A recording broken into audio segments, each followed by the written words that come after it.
few short weeks ago, I was able to attend the Minutes and Hours Microbrand event. I went as a customer, as a fan, but now we get to hear from one of the vendors, Kokomo Watch Company. Let's see, what did they think about this event? Action. Okay, I have made it down to Kokomo Watch Country, and I'm with some of the dopest people on this planet. We have the brains behind everything, and then we got the two lugs that do all the heavy lifting. Yeah. And then we have the silent assassin over here. No sign of threat. Right? Don't ask questions because he will take you out. All right, so this is what we're going to do today, man. So it has been, 2 weeks since Chicago, right? And I know from a customer standpoint, I enjoyed myself. I mean, absolutely loved it. And the fact that you guys were up front first, right? So, you know what's crazy? I'm going to tell you this, for me, as far as placement is concerned. So, you guys were first, and immediately to your left was Christopher Ward. Dude, right. Never met her. So that one, I mean, as far as I'm concerned, just being, transparent. Yeah. You couldn't get any better placement than where you guys were. No. For sure. Yeah, that was when we went in, Friday afternoon. Mm-hmm. We thought we're just going to move some stuff in, and so we didn't have to, truck it up on Saturday. And so we talked with Rich, and he goes, "Oh yeah, you guys are right up here." How you doing, sir? Doing all right. Good. You in here causing trouble? Of course I I'll am. have to move you. Damn. You know I'm gonna give him trouble. It's okay, because we went back into the where all the other. So he just had a bunch of tables set up, just strewn everywhere. And we asked him, "Oh, you guys are up here." Okay. Walked back up there and says, "Yeah." Right up front is "Oh, holy cow, man." Unexpected. Yeah. If we were in front of Rado and Michael B and all that. Oh, Rado, yeah. And that's pretty sick. And but yeah, so it was wow, that was really. And that was our first. The first show we've ever. So you got taken part in outside of Whiskey Wheels and watches, Yeah. that's outside of our own. Yeah, that is the only Travel show that we've done, and to be up front, it was that we were blown away by that, man. Okay, so these guys went. She went. Yep. I want to ask you a question. So, you saw what was going on leading up to it. So what was your involvement on this side? More so just in the production and actual creation of the pieces for the event. Mm-hmm. But as far as the actual event went, and taking care of all that stuff, that was all done. I just made what they wanted. You see how he downplaying it? I just made what they needed, Yeah, I make the dials. I design them myself. Yeah. Right. I'm you made a whole dial, bro. He's. You put it in the computer, dog. I took a picture Okay. of it and copied it. Oh, okay. So we rule right now. We have to do the watch check. So what you got? What you got on the wrist? Blackout Seiko 5. Ooh. Oh, he doesn't have one. Ooh. Okay. Which one's that? Utopia. Oh, okay. Okay. Hope that's a little something special. KWC. Mm-hmm. And she said, "Listen, all I need is my Tissot." That's right. And like I said, man, and I What have are you wearing, Travis? the most accurate watch in the world. Get you a load of that. Go ahead, right there. None of y'all got that, man. I'm the only one on this planet to have this watch. If you want it, it'll cost you $1 million and some change. Plus tax and shipping. Again, 2 years ago, I didn't know anything about independent brands. I didn't know anything about microbrands and stuff like that. I didn't know you guys existed at that time, So when I get there, I just need information. Now, I had the ability to come here and see what you guys have here. You know what I'm saying? So I had a slight advantage, but of course, Christopher Ward was over there, but I saw something that I hadn't seen from you guys, because we always joke and play, and you know what I'm saying, all this stuff in here. But I saw you. Oh my gosh. What? You were working your butt off, man. Like, you were doing stuff. You were sizing watches. You were answering questions, man. And I saw you in the light. I was like, he is professional. Look at this, man. Yo, man, what is Kokomo doing in Chicago? What is going on here? What? This is crazy. Got the nerve. Look at it. Oh, man, wait a minute. You will never see him as professional as you are today. Like, he's never seen that before. Well, I mean, and the thing for us is, I mean, we're back here away from the public, yeah. The public. Yep. And, you know, people will come back and say, hey, I need a battery, or I need the size, or another question, or like that. So we don't really deal with the public a lot. And yeah, that's why they took me. Yeah, right. That's why I took her. Because she would be talking. And so it's like, we know watches, you know, and we get nerdy about it. Mm. But, you know, the people that want to talk about watches are just like, you know, they don't want to know about the watch. You know, they just want to know little stuff about it. But we always get into more detail and stuff like that. But at this event, I noticed that people came up and they wanted the information that you guys could provide. Like having the actual watchmaker at the event where you guys could talk about what you had made and the process of making it and what the movements are and all that. I mean, I can only go so far as a salesperson, you know, but you guys could actually get into that technical knowledge that people like Travis were looking for. Mm-hmm. So it was actually fantastic having you guys there plus me there, because it was kind of a collaboration of, okay, I can talk to people, I got the personality, but you guys have the knowledge to back it up.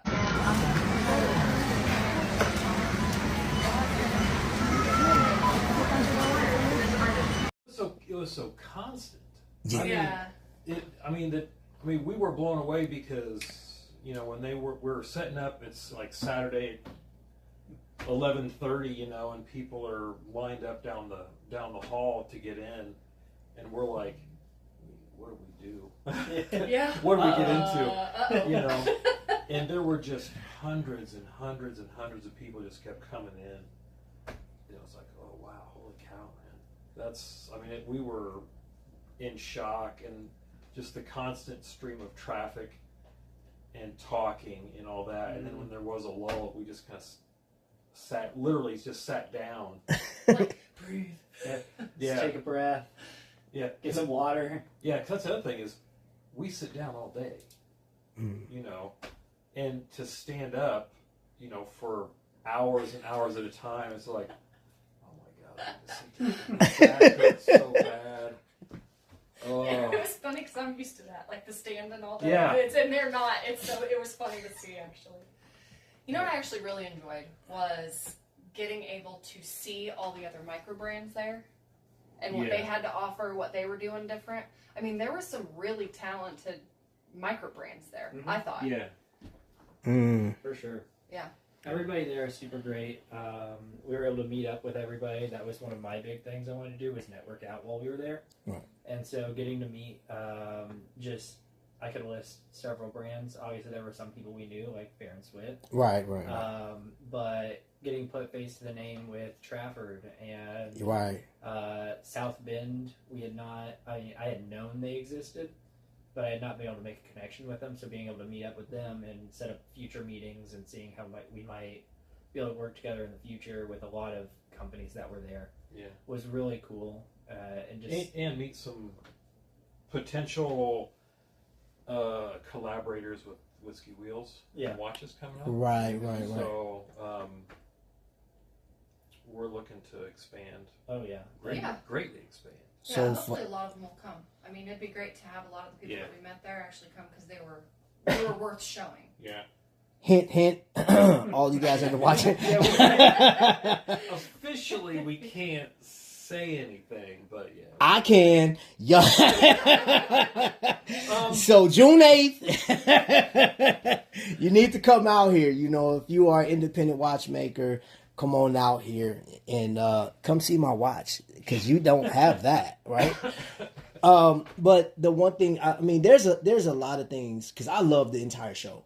I mean, from start to finish, I love the entire show. But again, it was a bonus for me seeing you guys in that light because now I've seen you move up front, back and forth like it was nothing. These two, you were so focused. And you know what I loved about what you guys did? You paid attention to everybody. You were like so engaged, man. And like only got the dirty looks when I come in here. He'd be like, "What do you want?" No, but I'm used to that, you know. But then seeing how you guys interacted with people, man, I will give you guys 100%, man, on that. You may not feel like it, but we got to see how you interact with other people too. Oh yeah, man. Here's the deal. This is life. You know how they say ball is life? Yeah. This is everything to me, man. I'm like a kid in a candy store, man. So I bounced over to Christopher Ward, Nomadic, man, Trafford. I was everywhere. I'm up and down those stairs. And I know you guys were hurt.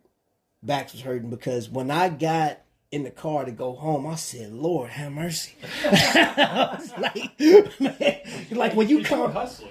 Man, when you calm down, that's when you start feeling the aches and pains. Like, what?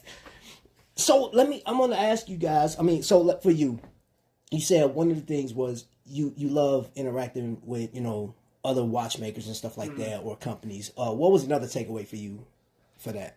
I think a huge part of it was just you can see a lot of things online. And that's generally the way you experience the microbrand community. And so being able to come in and actually get your hands on product, something that may look, the easier way to say is something that may look cheap can feel and look very quality in person, but you can also go vice versa. The weight of a watch, the way it looks in the light, the way it wears is something you can't get any other way. And so being able to have an in-person experience with the watch and to hear the stories from the people who actually designed them. You're not just looking at a watch. Oh, this is 40 millimeters and it's this long and this thick and all that. You get to actually put your hands on it. Yeah. I know you've seen it before. My Islander Pogue. Oh for instance. Yeah. Love that. That's one of those watches that if I saw it online, I'd never buy it. But getting it in person, actually getting to wear the bracelet, finding out that I do really like it, that was an experience. And I think that the experience of Chicago and the events similar to that one really gives you that ability to get personal with something you would never really get to any other way. All right. Okay, and you even get to see your own your protests, right? That was my first Chicago experience. Right. I had to run out and get some food, and I ran right into a protest. They had the streets closed down and everything. Unexpected. Yeah, I got the Chicago experience. Look at me go. I promise in that you can't pay for that type of stuff, man.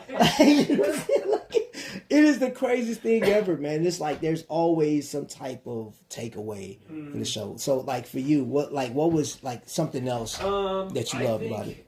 Really, it was the crowds. Just seeing.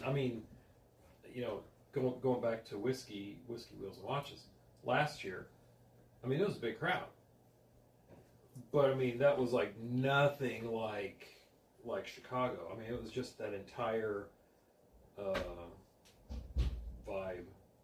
You got to see you got to see a lot of the watches that you see online and actually put your hands on or talk and part of it was getting the clients or potential clients reactions to what we were offering, and people trying on our watches and talking with them about that. The mods, like Seiko, we did well on. People came in buying all those.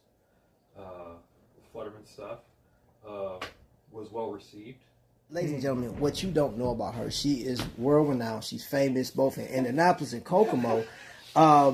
She's been on radio, talk radio. She's been everywhere, and listen, she's married, so she's off the market. You can't get her. All right. So, my thing just is Like, what was your like overall for Chicago?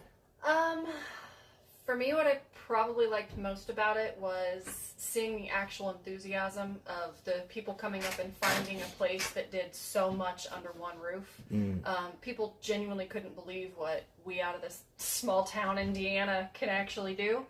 I mean, we do repair, we do assembly, we do design, we sell, big name brands, we sell everything in between, but the excitement of the people there realizing it is a one-stop shop here and they didn't even know we existed.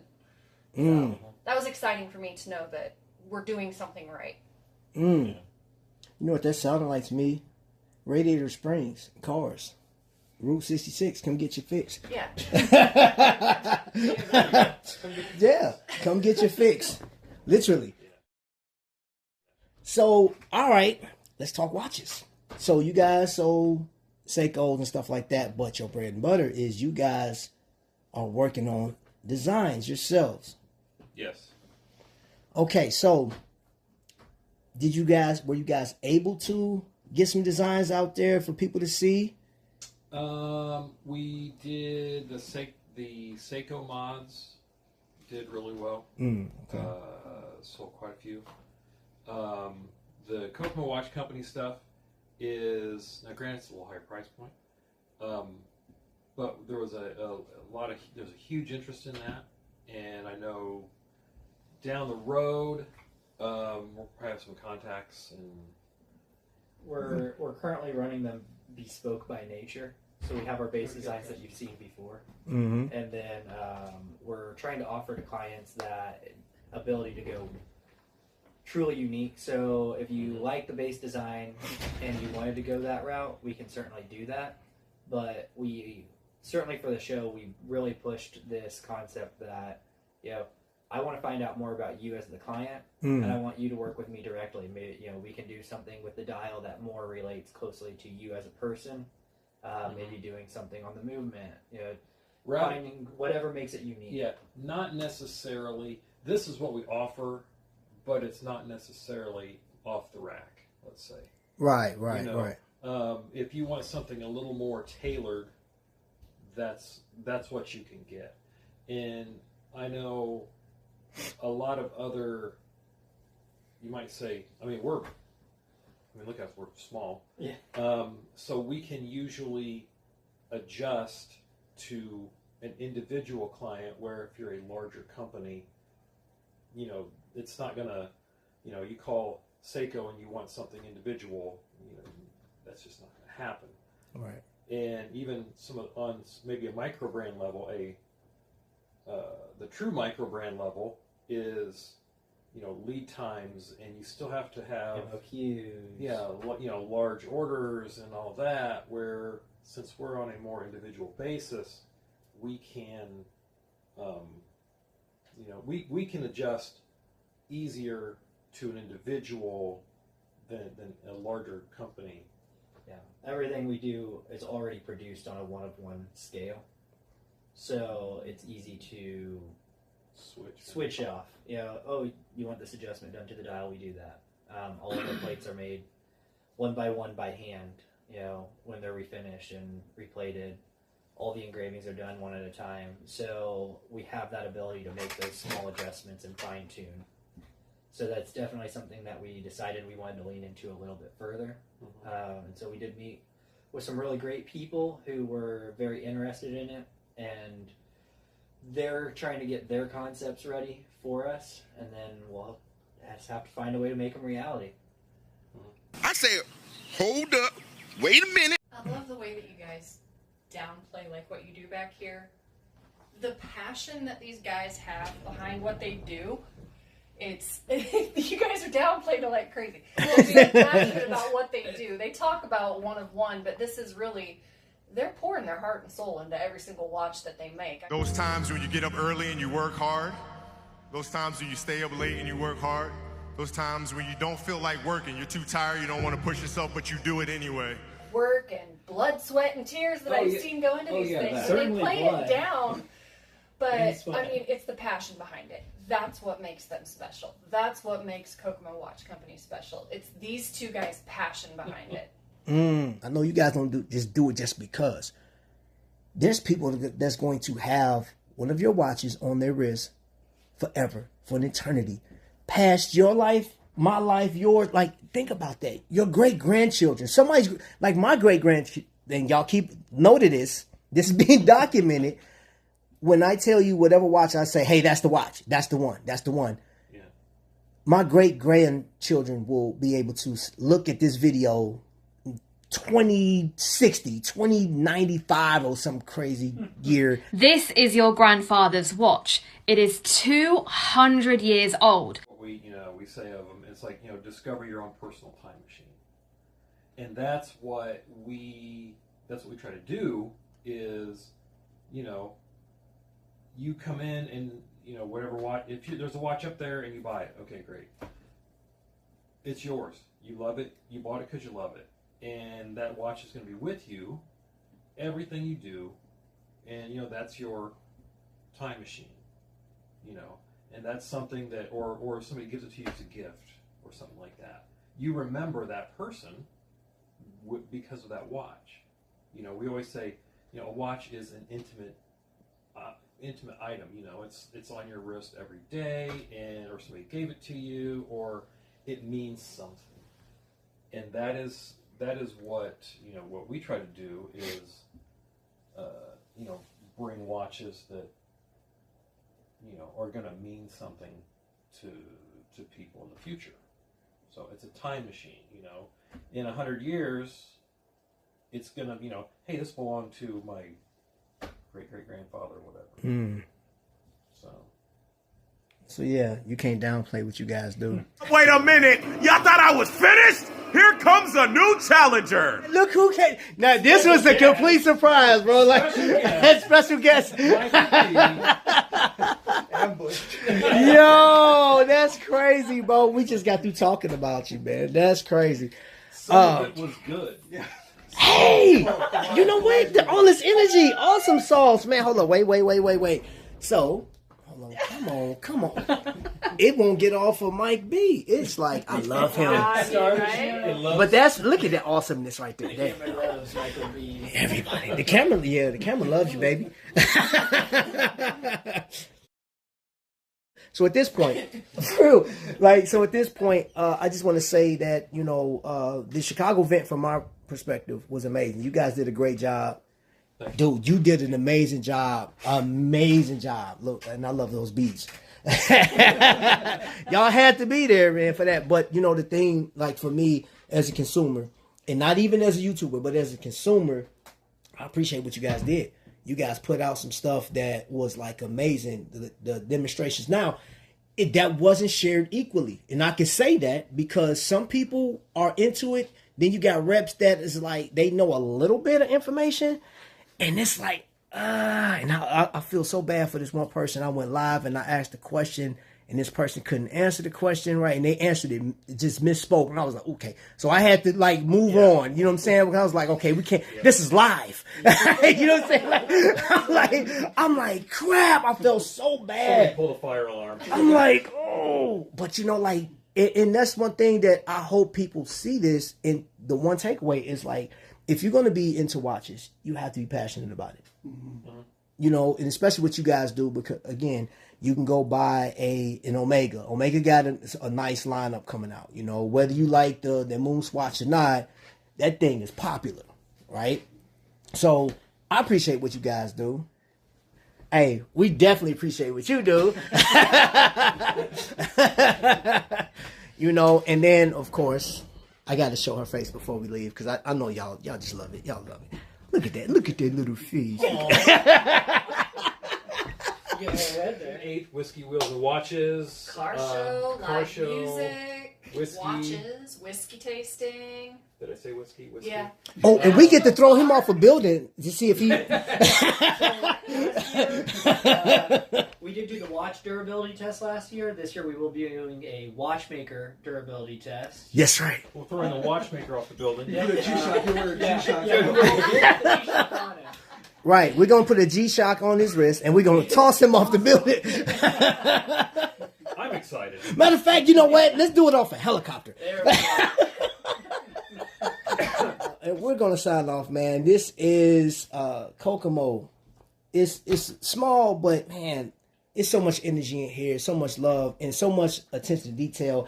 And I'm gonna say this: I don't want you to downplay. Your customer service is A1, off the charts. Oh, thank you. Off the charts. So, ladies and gentlemen, until the next lightning strike, and you got this lovely guy right here. Y'all be blessed.